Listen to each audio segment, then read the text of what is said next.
வழியால் வழியில் கவியால் பாரசில் வைகோர காட்சியால் வாரோரை பரனுலகில் சேர்க்கும் மீட்பரேசுவின் நாம மகிமைப்படுவதாக.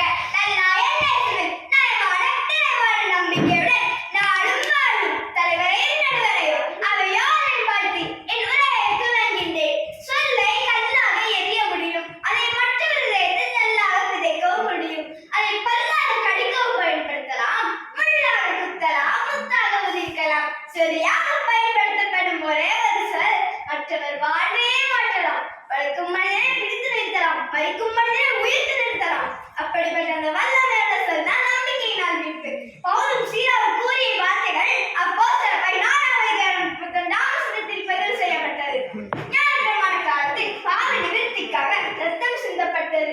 பல்லட்ட இனங்காலை, வெள்ளாட்டுக்கடா, புறா குஞ்சு இவை பலிப்பொருட்கள். சர்வாங்க தகன பலி, பாவ நிவாரண பலி, குற்ற நிவாரண பலி ஆகிய பலிகள் பிரதான ஆசாரியர் செலுத்தும் பலிகள்.